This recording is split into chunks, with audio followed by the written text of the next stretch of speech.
Hi, I'm the Krebby Curator, keeping an eye on changing cultural conditions in our society. This series of videos is about the Buy Nothing movement, sometimes called the Buy Nothing Rebellion. This video is a continuation of the previous one, which was all about fast food and fast casual dining.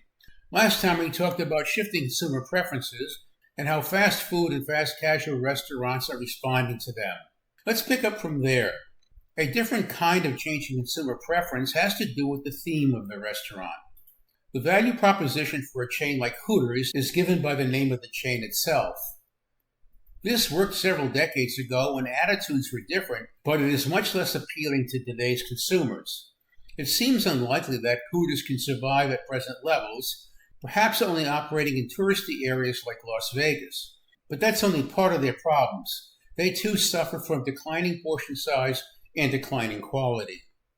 In a different way, a chain like Cracker Barrel continues to appeal to older consumers, particularly the boomers, but they do not particularly appeal to younger people.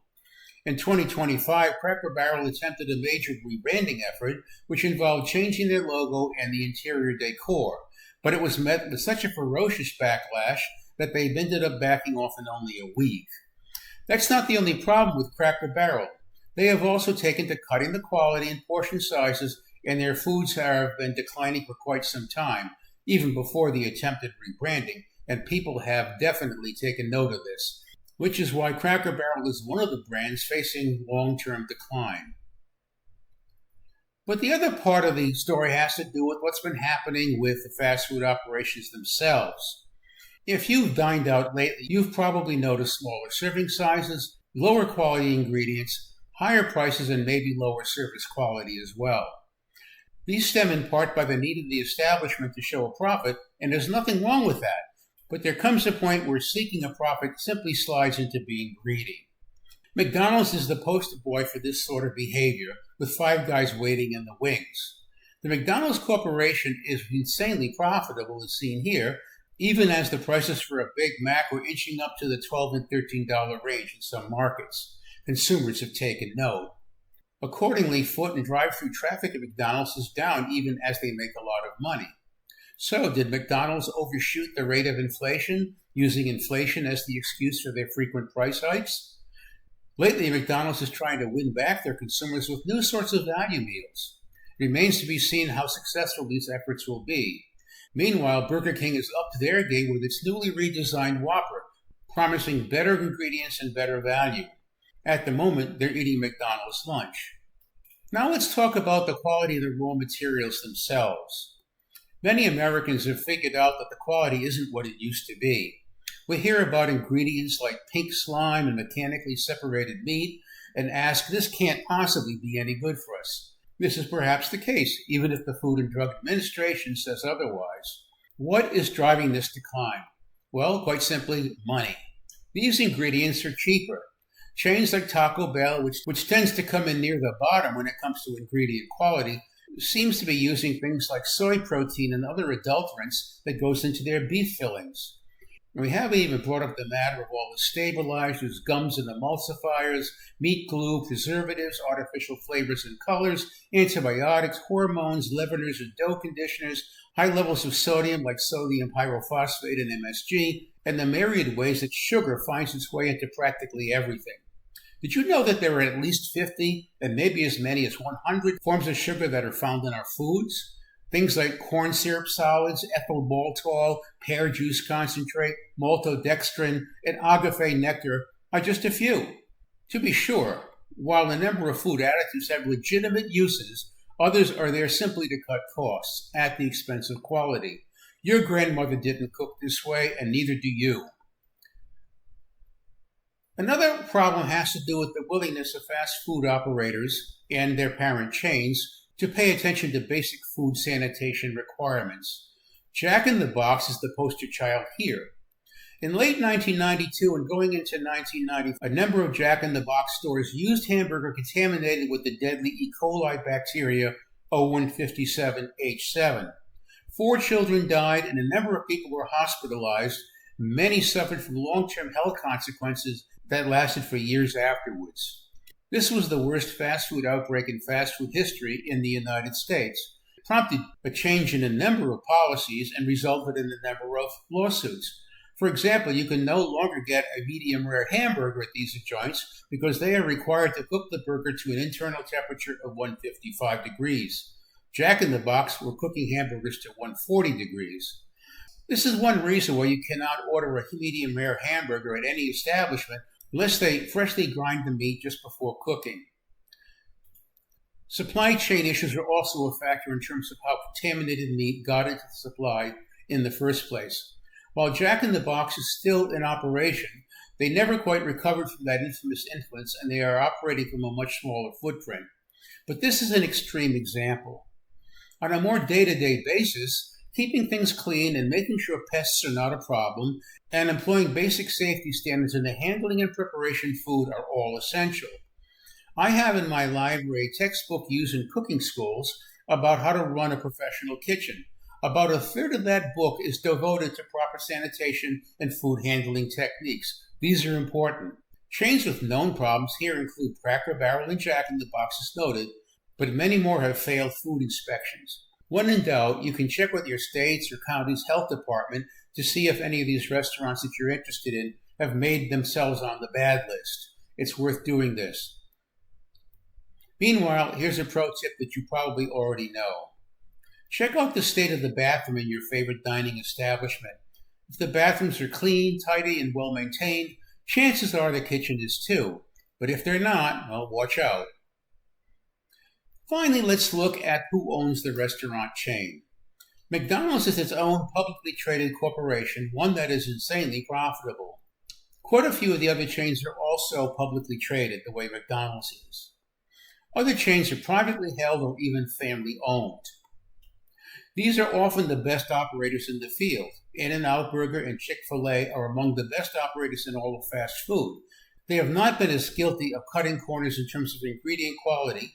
They do tend to be on the high side of prices, but they at least being honest about it. Other restaurant chains are owned in various ways by holding companies like Darden and Yum, or by private equity firms like Rourke, Inspire, and Golden Gate Capital. Darden is a firm that has stayed ahead of the decline of many fast food establishments. They own Longhorn Steakhouse, Seasons 52, and Olive Garden. On the high end, they own Capital Grille and Ruth's Chris Steakhouse. Yum, for its part, has not done so well. They own KFC, Taco Bell, and Pizza Hut, among others. All three of these have been suffering from the kinds of declines we've been discussing here. But the elephants in the room are the private equity firms. They have increasingly been taking over a number of chain restaurant operations. Now, to be fair, some private equity firms may do good work, but that's often the exception. What usually happens is that upon acquiring the chain, a private equity firm will saddle the chain with a lot of debt and then pay themselves money out of that debt. That money is then paid off to the investors and to themselves. But that debt has to be paid from the operations of the business, which usually means that everything else is going to get squeezed. Portions get smaller, ingredient quality suffers, prices go up, and staffing levels get reduced. Foods that were once prepared fresh are now shipped frozen and microwaved as needed. Serious shortcuts are taken by an over-reliance on prepared foods from companies like Sysco. You've probably seen their trucks, possibly parked in the back of your favorite restaurant. If you order items like chicken wings or mozzarella sticks, chances are they are a Sysco product and they're simply stocked up in the freezer waiting to get reheated when you order them. Worse, some private equity firms do what is called a sale-leaseback arrangement. What happens is that the building the restaurant once occupied is sold off to a separate corporation or to the private equity firm itself, which means that there's now rent being charged that has to also come out of the operating money of the restaurant, further squeezing profitability and forcing compromises in what the restaurant is able to deliver.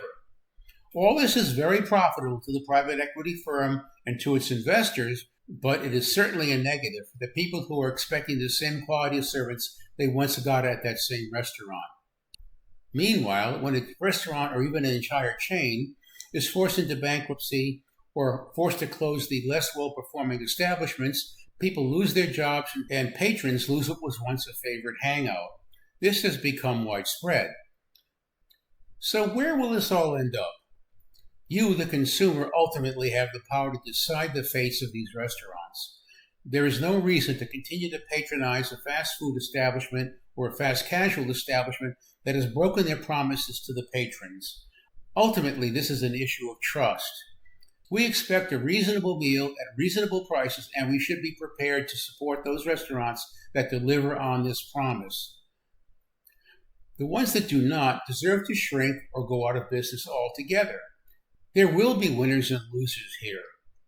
Established chains like Chick-fil-A and In-N-Out Burger will continue to do well, providing they don't lose the plot, and newcomers like Raising Cane and Cava also show considerable promise.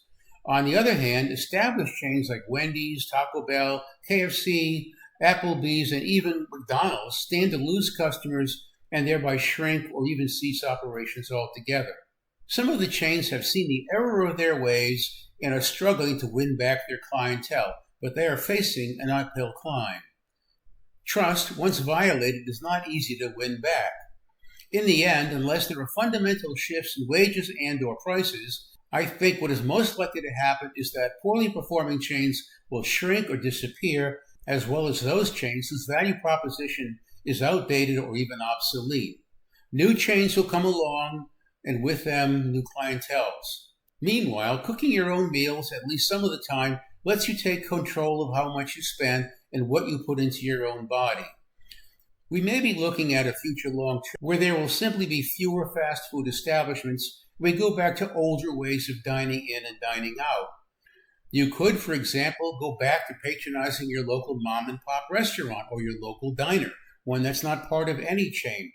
They value their business, and they're likely to give you better value for the money you spend. Again, realistically, prices are at a new higher level that's likely to remain permanent because of inflation, but nothing can be done about that for either you, the buyer, or for the restaurants supplying food. That's it for this installment in the Buy Nothing series. I'm the Crabby Curator, and thank you for your attention. If you like this sort of content, please click the like button and consider subscribing. Thank you again.